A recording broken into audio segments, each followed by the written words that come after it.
This is ContactTalkRadio.com. Consciousness in action. And you are taking action into your consciousness by tuning into Contact Talk Radio. And on TuneIn.com, Ping.fm, and UpSnap Mobile. Contact Talk Radio.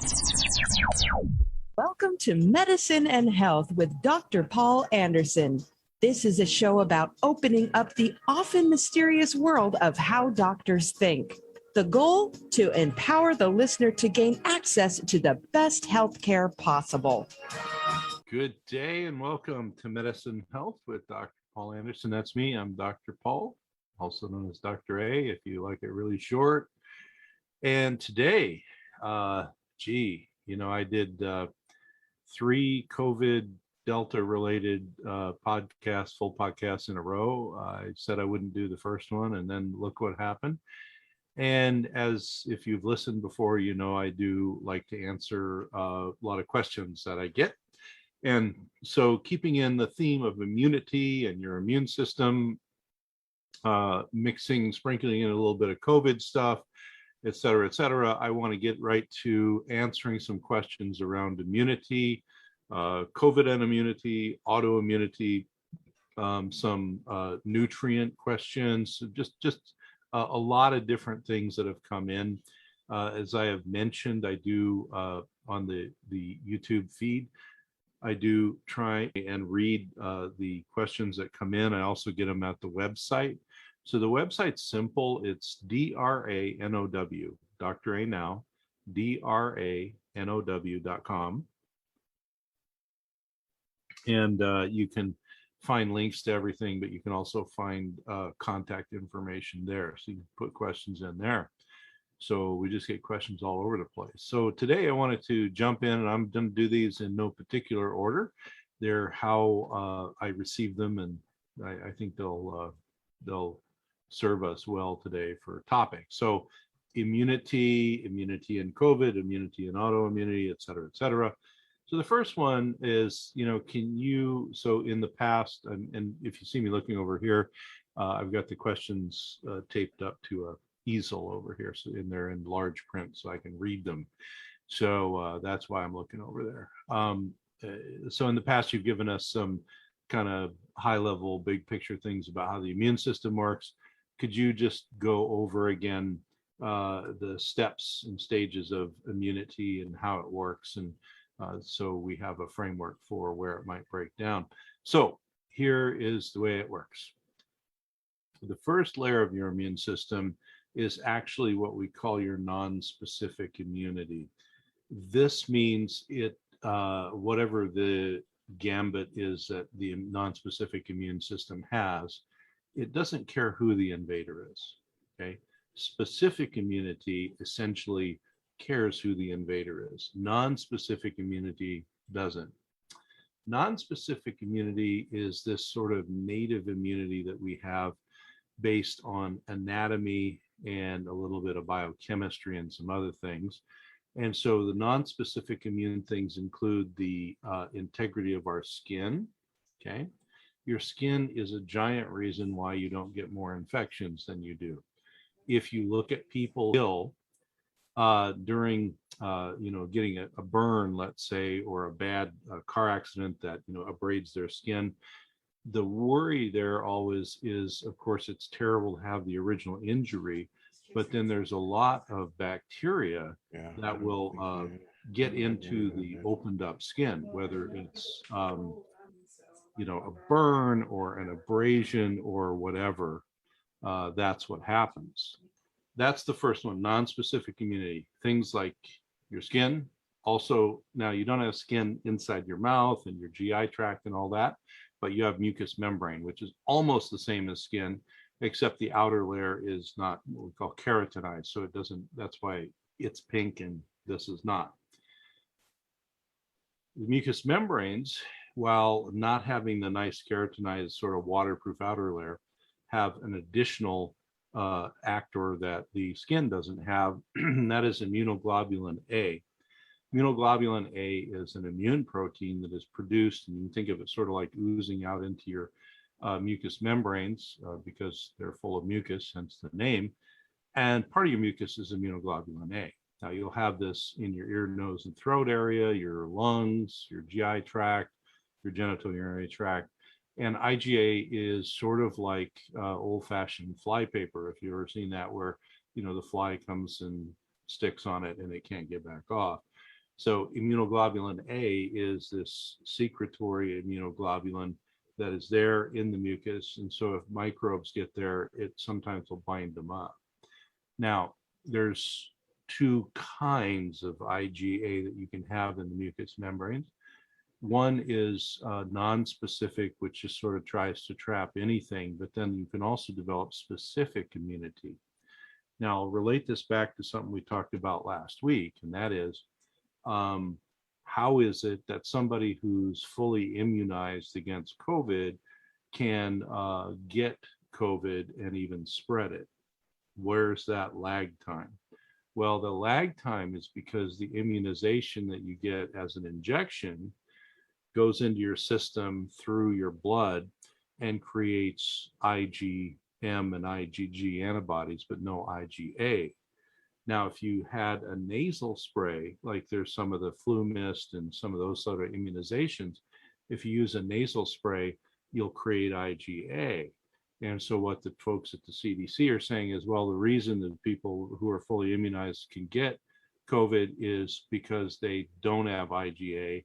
And so it goes in through the respiratory system, and that it takes time for the IgG and M to attack it. And so that's why that happens.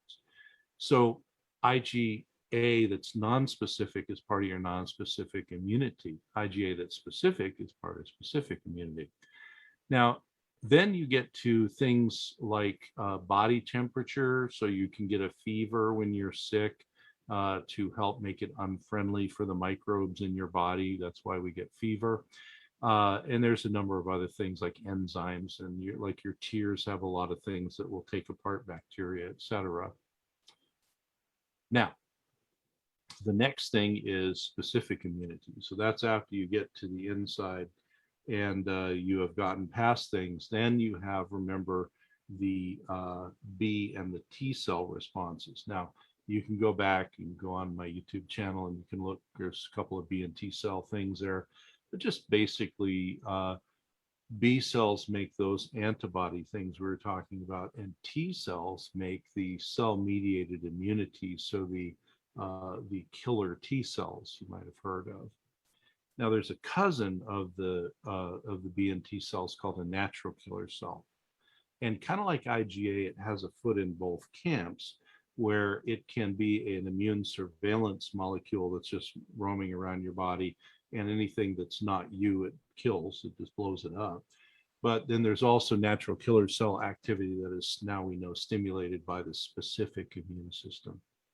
So basically your immune system has these layers and they all kind of talk to each other.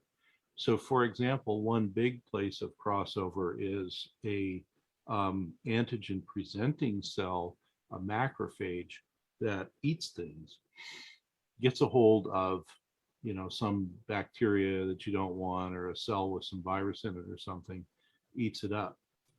That's a non-specific activity because it doesn't care who the bacteria or viral infected cell is, it just eats it up. What it does though is it goes and it presents antigen, meaning it takes a piece of that, puts it on the outside of the macrophage, and then the T cell families look at it, and then the B cell families get information, and you make cell-mediated and antibody immunity against that bad guy. That's why you can get immune memory. So later when you see the bad guy again, you have a much quicker time to go and trap it, or kill it. The next one is, can you or should you boost your immunity? And they say here, I've seen a lot of people going back and forth about it's bad to boost your immunity, you can't boost your immunity, you shouldn't boost your immunity, you should boost your immunity, all of the above. So thank you for that one. This is one that always makes me smile, because your immune system is not static, it's always working. And a lot of us like to describe it as an orchestra, because there's hundreds of actors and chemicals and cells and everything going on. And without those, you wouldn't have any immunity at all. So it's always, this miraculous thing that they all come together and do what they're supposed to do to make immunity. Now, on one hand, the reason that you see people doing, these, they may not mean it this way, but sort of clickbaity kind of topics and titles of never boost your immune system, or you can't boost your immune system, or whatever, is it's sort of in the collective consciousness that I want to have boost my immune system during cold and flu season so I didn't get, something bad. And they will come back and say, well, that's a bad idea because too much immunity is as bad as too little immunity. It's a bad idea because it's really hard to actually make your immune system work harder, et cetera. So they have good points, but really it's sort of an argument that falls apart on both ends of the spectrum. More than boosting your immunity, there are times where we give people things to improve their immunity because they need to mount a better fight. Okay, that is a possible thing that can be done. But normally what you want is a supported immune system. So you don't necessarily want to jack it up, and you certainly don't want to suppress it. We'll talk about that coming up later. But you want it supported. Now, what does support mean? Support means that you have everything going into your immune system to back it up, so that when it starts to use immune chemistry, it doesn't run out of the prerequisite molecules and things. So that's where we get into talking a lot about certain nutrients that are important, and maybe botanical medicines and other things. But before you get to that, one of the best ways to support your immune system is to do some super basic things. One is to stay hydrated enough for many, many reasons. The next thing is to sleep enough, because if you're sleep deprived, they've actually shown that your immune function goes down. Then the next thing is that you want to have enough of the proper foods going into you, and not a lot of the improper foods to support immune activity. So the easiest and probably the best one to talk about for foods would be if you have a high glycemic diet. And again, you can go on my YouTube channel, look at the glycemic index one. But if you have a sugary diet, what it does is it actually slows your white blood cells down, your big fighter cells. And so if you have a lot of sugar going in fact, they've done studies where they gave people, a dose of sugar, and they checked their white blood cell activity before and after, and it was, normal. And then after the sugar, it's like the white cells go to sleep for a while.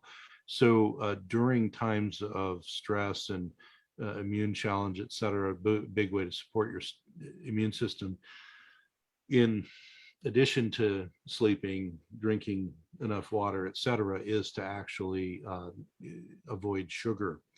You do want proteins so that you get the amino acids you need. You want some good fats, and then the carbohydrates you want to focus on things like vegetables, where there's a lot of mixture of the types of fiber and digestible carbohydrate.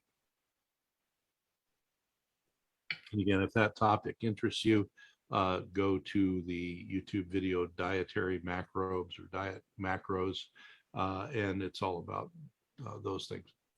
So those are very, very important as far as supporting immunity. So if you want to, and if you want to kind of stay out of this somewhat silly argument about should I boost my immunity or not, or all this business, just think of it as supporting your immunity.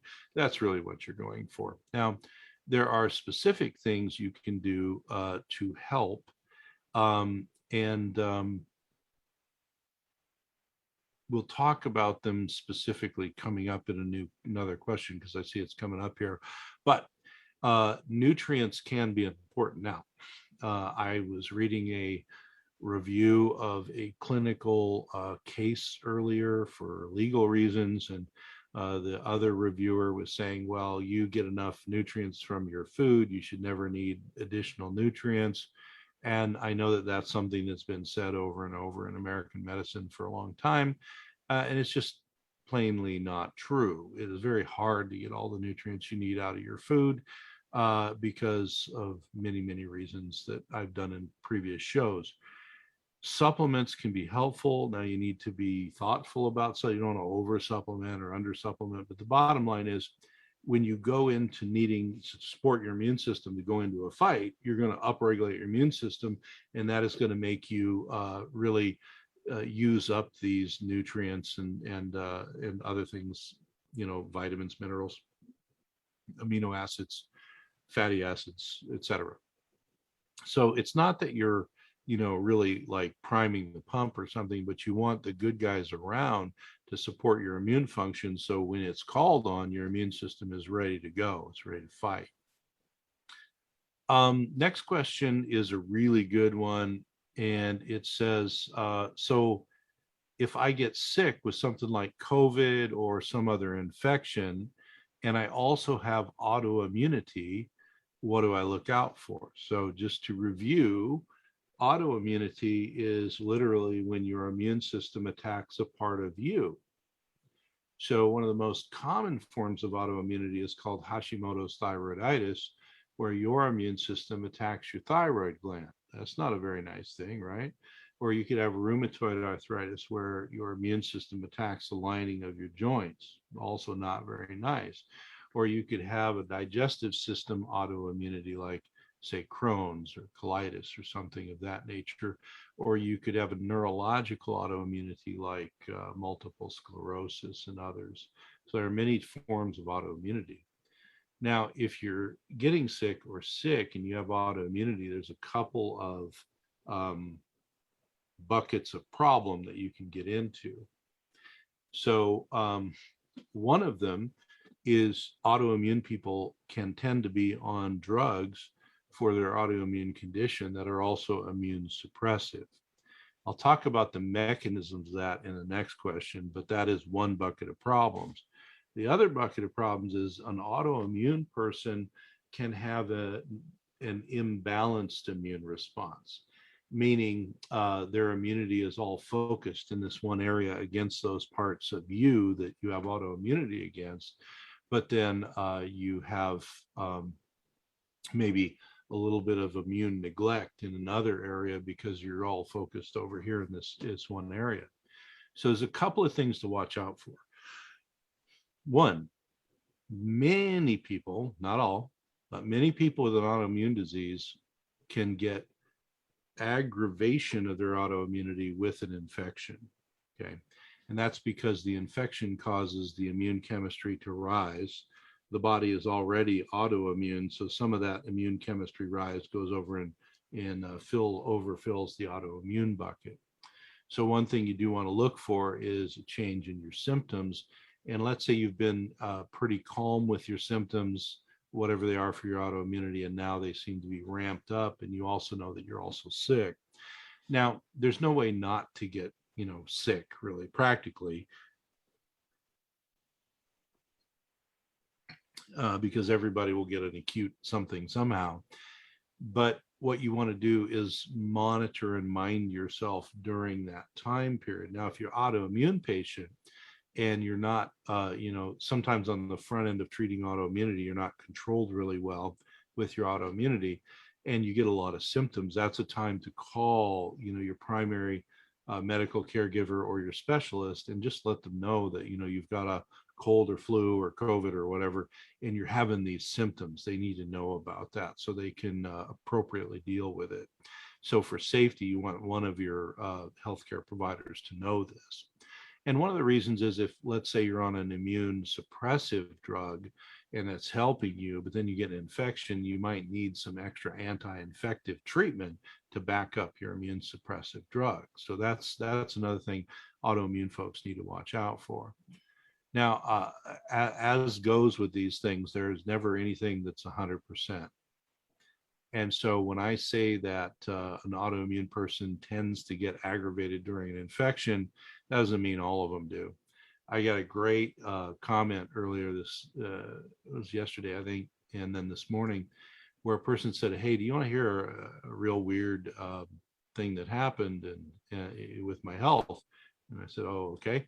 And they said, they got exposed to this illness and they have these immunologic problems, and they were expecting to get much worse, and they actually got better. And they wanted to comment on why that might happen. Well, the real answer to why that might happen is it could be a lot of things. But what made the most sense is that in most cases, when you get sick and you already have autoimmunity, you raise your immune activity, autoimmunity gets aggravated. Sometimes, because remember, it's not one thing, it's an orchestra of chemistry that makes your immune system work. Sometimes what happens is the orchestra ramps up and gets really loud, and the chemistry it puts off actually calms the autoimmunity down. And in this person's case, that happened. Now, I think they were fortunate because that's not the normal thing, but it can happen that way. And this is a follow-up from the other autoimmune question. And the question is, my doctor told me my medication lowers my immunity. Why would this be? That's a good one. In autoimmunity, you have the need to calm your immune activity down. So again, you have this line you're trying to hold where you don't want too much immunity, so you're attacking yourself. You don't want no immunity so that you die of, infections and stuff. You want to kind of dampen the activity of your immune system.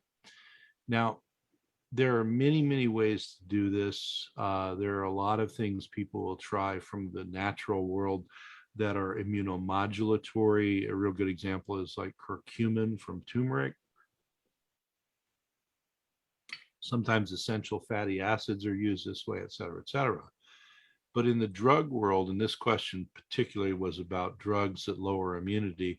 And why does your doctor tell you that? Because they want you to watch out. If you get an infection, you need to let them know, because you're on an immune suppressive drug and the infection can kind of go wild in you, right?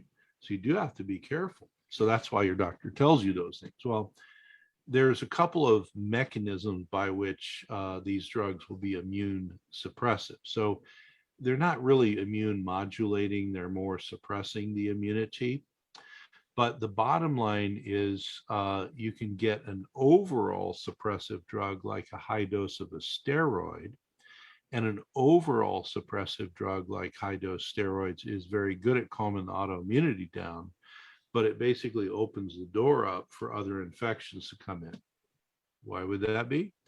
Because the things that the steroid suppresses, so your autoimmunity feels better, are also the things that tells your immune system to get going and kill this thing that's coming into you. So steroids are sort of the old original version of immune suppressants. There's others too, of course. But in modern times, we have all these biologic drugs. They tend to be the ones that are designer drugs. They're targeted at certain parts of your immune system, for example, and they tend to be extremely expensive. Some of them in the United States can be, $100,000 to $300,000 in a year. Some of them can be, $20,000 a dose. Just kind of depends what the drug is. Some are not quite that expensive, but they're still really expensive. So these drugs, unlike, say, a steroid that goes in and blocks the inflammatory cascade at the beginning, these things go in at the very end and they plug into places where maybe an immune trigger would be. So they plug into it and then the immune trigger can't get in there. Okay. So they're very good at blocking your symptoms, like in autoimmunity. They're extremely good there. The problem is kind of like with the steroids, although they're not a blanket suppressant, they do block this immune activity. And that means they're not just doing it, say you have, rheumatoid arthritis, they're not just doing it in your joints, they're doing it everywhere in your body. So then if you get something coming in, like an infection, you're going to have more trouble there. And that's something that you really need to keep track of, which your doctor will warn you about. Okay. Literally, we in our clinical practice have seen patients come in on these biological drugs to suppress some immune function or balance it. We've seen them come in with 2 fungal infections, 3 bacterial infections, a parasite, all kinds of stuff. and they had no symptoms at all, except they were fatigued. And the reason that we checked them for all those infections was because we knew they were on an immune suppressive drug.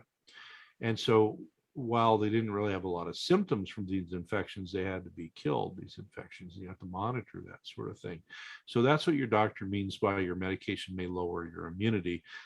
And if you're on that kind of thing, an immune suppressive or immune modulating drugs, collection, especially for autoimmunity, you do have to be extra careful around other people. So, for example, when we're treating people with cancer who are immune suppressed, we would recommend, this is before COVID, we would recommend that while they were in the clinic that they were masked up, and anybody who was near them or symptomatic was masked up, and staff's masked up. If we had people, who had immune suppressive therapies and they're autoimmune, and they're positive for these infections, or people around them are symptomatic, we mask up for that reason, just to help lower the amount of potential for transmission to a immune compromised person. So the next one is, go away from the autoimmune, and now it says, you mentioned things that block or slow COVID viral uptake by our cells. How do they do this? Okay. So it's kind of two categories we've talked about with regard to uptake. There are the viral uptake blockers, which is important because for a virus to replicate, it needs to go into your cell. And there has to be a machinery that takes the virus up and puts it in the cell. So that's a viral uptake process. And then there is the immune supportive uptake process, which is zinc, the mineral zinc uptake. Okay. So in older videos, we've talked about the zinc ionophores, right? Well, zinc ionophores or ionophores are the little areas that is like a key where you can put it in, turn it on, and the zinc will go in the cell. Well, the more zinc you have in your cells, the less likely virus are to get a foothold. Now, zinc doesn't naturally like to go into your cells, so that's why sometimes you need these ionophores to help out. Now, some of the ionophores we talked about were things like green tea or green tea extract, which is EGCG. There's also the flavonoid called quercetin. We've got videos on all these things. Quercetin, green tea, those both work pretty well. Old-fashioned plant medicine called quinine. Quinine does this really handily, very well. The thing you want to be careful with quinine, you want a healthcare provider that's used to using it, because it can cause synchronism, which is dizziness and ringing in your ears and other things you may not want. So you just don't want to go out willy-nilly and take some quinine. But that indeed is one, and it does help out there. And then there's other things that are drugs, like hydroxychloroquine is another one that does that. Well, then if you look at the other side, which is the viral uptake inhibitor, then you have things like the anti-malarial drugs. Now, if we had, 3.5 to 4 hours, we could really get into how anti-malarial drugs cross over into the world of antiviral activity. But we don't have that much time. We will be getting the hook here in about 30 minutes. So we don't want to get into that. But the bottom line is there's categories of drugs that help block the virus from going in your cell. Now, there's some newer designer type drugs that do that, these biologic or biosimilar medications. And those you would often be given in a hospital, maybe outpatient nowadays a little bit. There are also things such as the whole group of antimalarials. So probably one of the biggest used antimalarials in the whole world is actually a drug that I was involved in researching with respect to cancer as well. And that is called artesunate, which is a semi-synthetic of Artemisia. Artemisia annua is the wormwood plant. And Artemisia has been used in traditional medicines for thousands of years as an anti-infective and other things. Well, it turns out that the Artemisia, artemisinin, all of the other components that come from the wormwood plant are really very adept at blocking uptake into the cells. Now, they have a secondary benefit, which is that they kill a lot of co-infections. Now, we talked about co-infections before, and one of the things to keep in mind with co-infections is if you already have an infection, but it's kind of latent, it's laying back and avoiding your immune system, not making you too sick. A lot of those latent infections wait for you to get a bigger infection like the flu or pneumonia or COVID or some other thing. And then all these latent infections pop up and say, all right, the immune system is busy over here.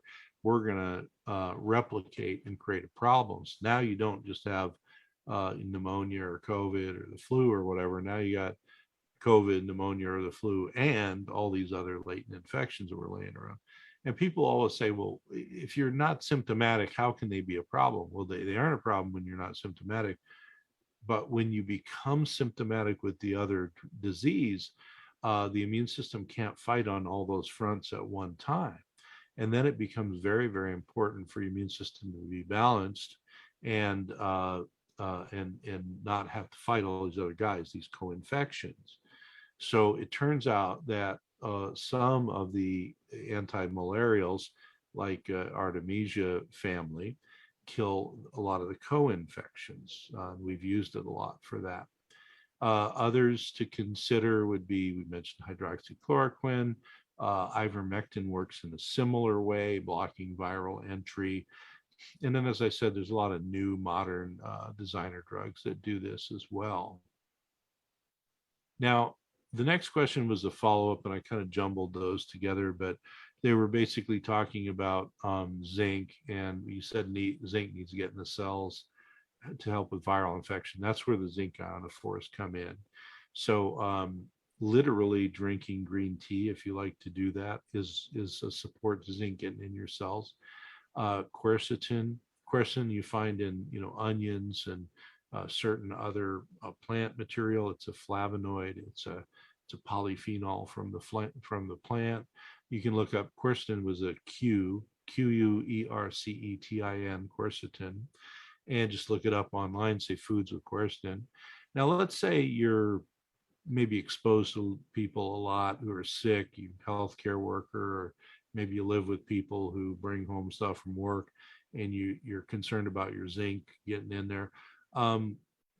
You might want to take it a next step beyond just eating and drinking your EGCG or quercetin. You can also take those things as supplemental.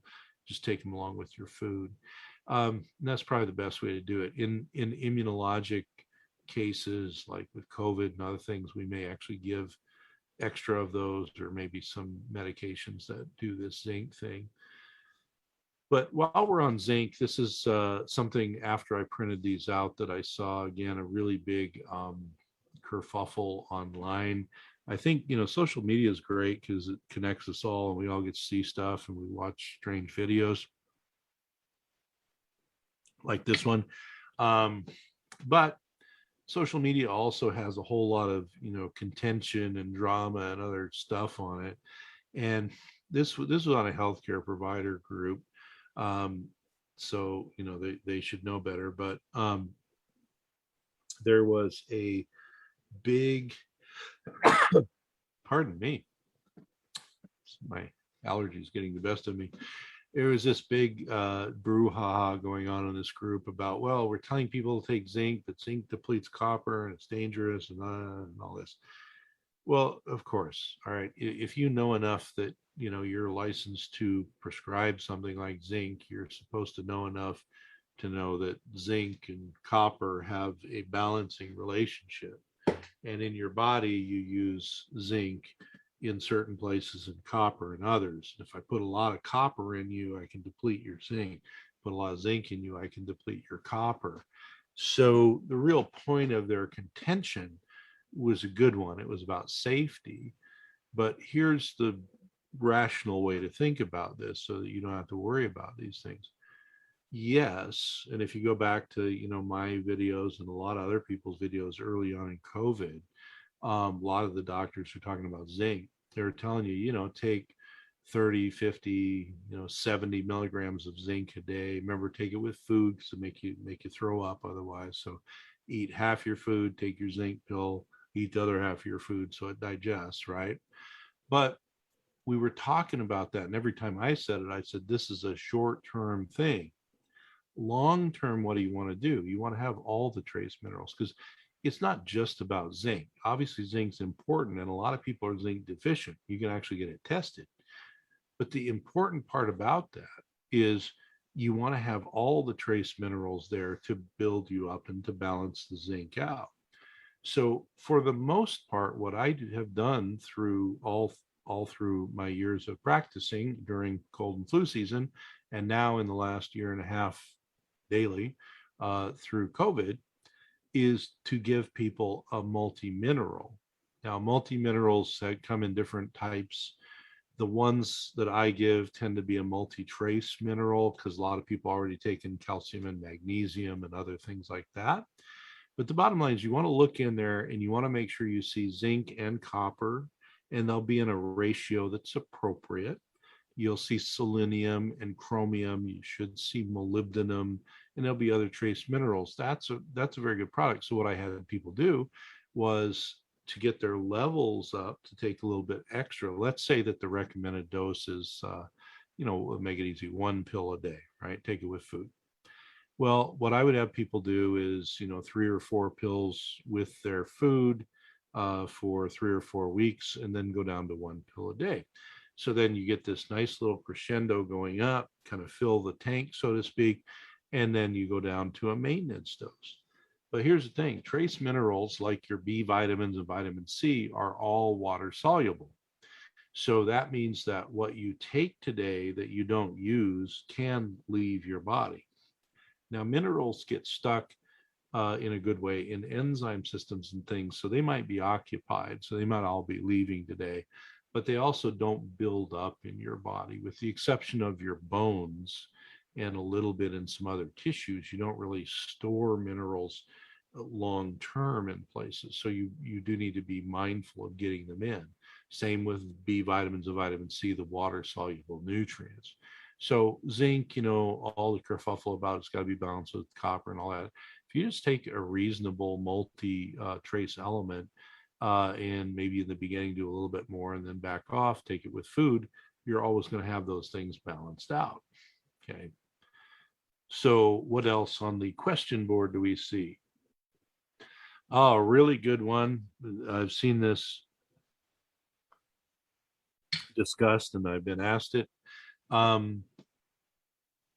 If I'm taking all these immune supplements, will I not get COVID? Well, you're asking a great question, and it's a question that absolutely nobody will have the answer to. If they tell you for sure one way or the other, they're shining you on, they're lying. So this is the way to think about it. You cannot guarantee that by doing X, you will not have Y happen. Okay.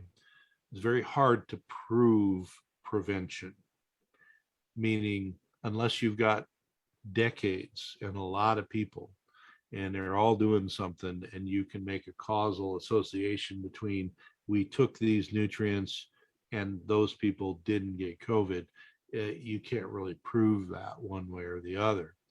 Now, also there are people that categorically will say it will never protect you. Okay, so taking nutrients won't protect you. Okay, I don't buy into either argument, because what it takes to get any illness, especially COVID, is so many dominoes falling in a lot of different directions that your nutrient status is just one piece of the puzzle. So for example, let's say you're taking all the right immune nutrients and all of that, but you're not sleeping, you're sleep deprived. Or let's say you're taking all the right nutrients, but you're eating a high sugar diet or whatever. Nutrients going to help you? Sure, they will. But do you have other places where there's a hole in the bucket? Yes, you do. And just like we say with, cancer prevention, you could do everything perfectly and still get a disease. You can still get COVID or the flu or whatever, but it lowers your propensity for it. And what we normally see is it lowers how sick you get. That's really the important part of immune nutrients. So it's not that you'll never get COVID, but it's that you have some backup. And the more things you do right, the shorter your illness generally will be. Now, the next one I thought was really great. And there were two questions like this. So I put them next to each other so we could talk about this all at once. First one is, can you explain how vitamin A and D, so A like apple and D like daffodil, how do vitamin A and D help with immunity? Okay, well, they're both fat soluble vitamins, which means what? Fat soluble vitamins can build up in your blood and then in your tissues. The fat soluble vitamins are A, D, E like Edward, and K like Kappa. So A, D, and K can build up in your blood. So we want to be careful about mega dosing fat soluble vitamins. On the other hand, there are some of them when we are around a lot of sick people or fighting off a lot of infectious things that we will use up more of. Now, there's different ways that these things work. So D, you hear a lot about, D like dog. Vitamin D is like most fat soluble vitamins, it's not so much a vitamin. Vitamin D is actually a steroid hormone. And so it is made from cholesterol, just like your corticosteroids, like cortisol is, and just like your reproductive hormones are. So it's a steroid hormone. Well, why does vitamin D? So I don't know if you remember back, 25 years ago or more, we were told it was like malpractice to tell people to take more than 400 IUs of vitamin D because they would calcify and die. And then about 15 years ago to 10 years ago, we started seeing all this vitamin D research, and vitamin D helps prevent cancer and helps prevent infections, and it makes the sun rise in the morning, all this stuff. Well, why the big change? Well, science caught up to reality, and that is vitamin D is very important. So yes, you don't want to overdose on it, but you also don't want to be low. And vitamin D is one where it's easy to get your levels checked, and you really should have your levels checked if you're taking vitamin D long term. But that being said, vitamin D being a steroid hormone and doing other things that bind, there's these things called the vitamin D receptors, and they affect all sorts of stuff. Okay. Well, immunity and immune function is one of those things. So again, it's not that you want to have 500% of the vitamin D you need. You want to have a good amount, like 70 percentile or to 100 percentile, so that you have enough vitamin D activity in your body, not too much, not too little. Okay. Now, vitamin A, like alpha, vitamin A is a hormone-like substance as well, and it binds at these retinoids. So vitamin A, one of its forms called retinol. There's also like retinol palmitate and retinil and all these things. Those are vitamin A. Well, vitamin A in your body, in your bloodstream, is very selective in the body about where it goes. So your body uses a lot of vitamin A in 3 major tissues, and it doesn't want the vitamin A in other tissues. Okay. So those 3 tissues for vitamin A are the eye, it's pretty simple, epithelia, which means your skin, but also your mucous membranes and everything else, and then your reproductive system. All 3 of those use a lot of vitamin A. And they have very specific binding sites and transporters to make sure the vitamin A gets into those cells and not into others. Now, in the case of vitamin A and immunity, there's a few things it does, but one of the big things it does is it helps with the epithelial immunity. So you could think of your skin but think more about what we talked about earlier, those IgA places, the mucous membranes. So we use a lot of vitamin A with people, especially when they're getting respiratory transmitted viruses and bacteria, because you have to keep the vitamin A levels up in the respiratory mucosa, because that's where the entry point is for those type of viruses, bacteria, etc. So whether it's something like SARS-CoV-2, COVID-19, or Mycoplasma pneumoniae, or the common cold, or whatever it is, if you are low in vitamin A in your body, you will have a worse time with your mucous membranes fending that stuff off.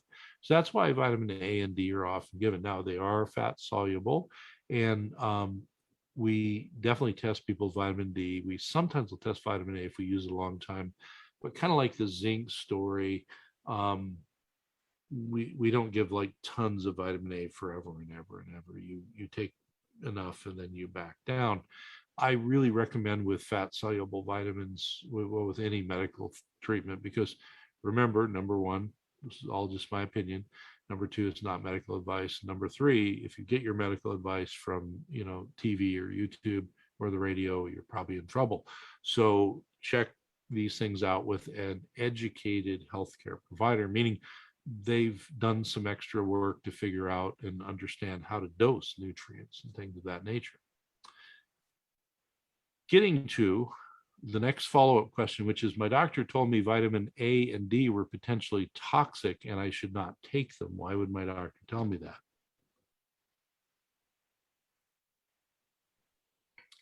Well, for example, there is a condition called hypervitaminosis A, which is too much vitamin A, and you could have any hypervitaminosis you want. But this goes back to what I was saying, where your body cannot get rid of fat-soluble nutrients.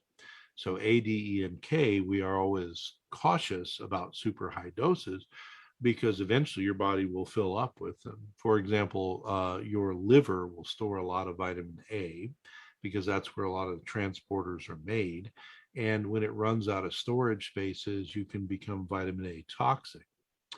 Vitamin D, your body will try and hyperconvert to other forms and try and get out, but it can get overwhelmed as well. So yes, they are, A and D, or A, D, and K actually, are potentially toxic, which is why they should be used appropriately. So it's just like the zinc discussion. Yeah, if you take 100 milligrams of zinc forever, you're going to have too much zinc. This is common sense, really. Well, A and D, you build up faster than you would build up zinc. So you just have to be very, very careful. Okay. So they are potentially toxic, but you just want some guidance with taking them. It's not like you're, going to immediately drop dead if you start to, take some vitamin A or something. But yes, fat soluble vitamins, be cautious with them over time.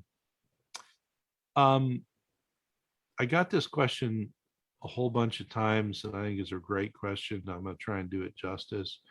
And it says, okay, one more time, and I don't think this will be the last time. How can a fully vaccinated person for COVID-19, fully vaccinated, still get COVID and transmit it? Okay. This has come out in the news, and it's true, etc. This is the way you want to think about it. If we go back to what I talked about earlier, and that is your immune system has a T cell and a B cell specific branch. When we think of immunity, often we think of B cell and antibody immunity. So we'll start there.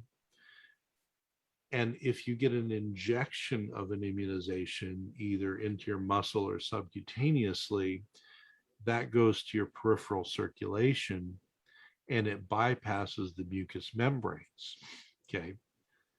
When it gets into your peripheral circulation, the antigen that has triggering your immune response from the vaccine triggers the formation of B cell product, IgM like Mike and IgG like George. It doesn't make IgA. like Apple. IgA is what protects you from getting viruses in your respiratory system.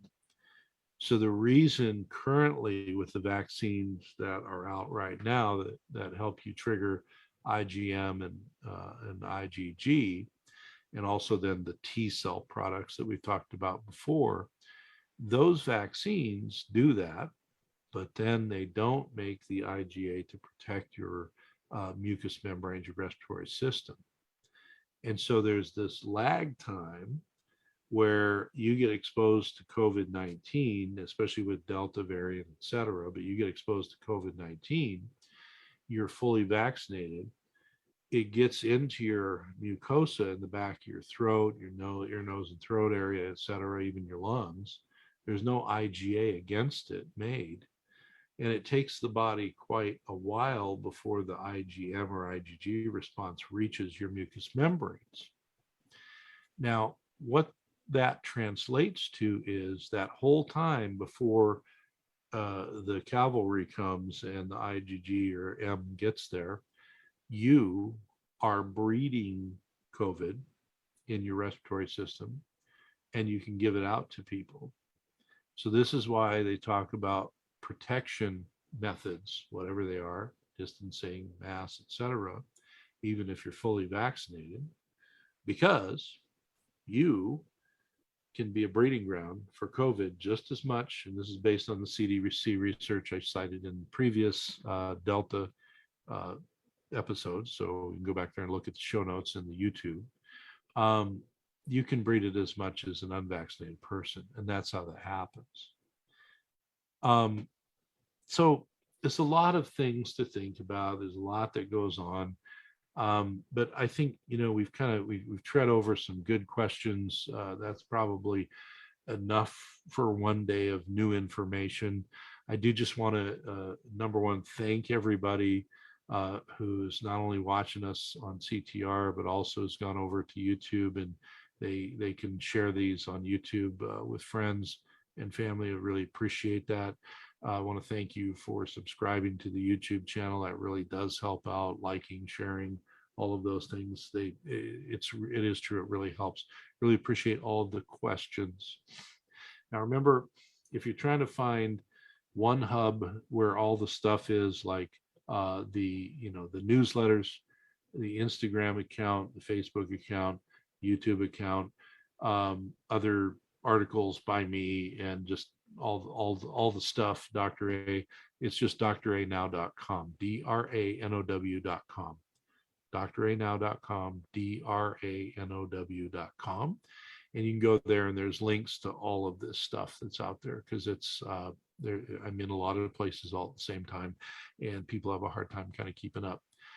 If you want to give some feedback or questions or whatever, Dr. A now has a contact us portal, and also a very direct way, or the question, the comments down below on the YouTube channel, which again, you can get the link right through Dr. A now. And all the other information is going to be there too. So again, thank you so much. Thank you, all of you people who have subscribed. Thank you all who send questions in. It's sort of building a community, and I'm really trying to answer questions as factually as possible to the best of my ability.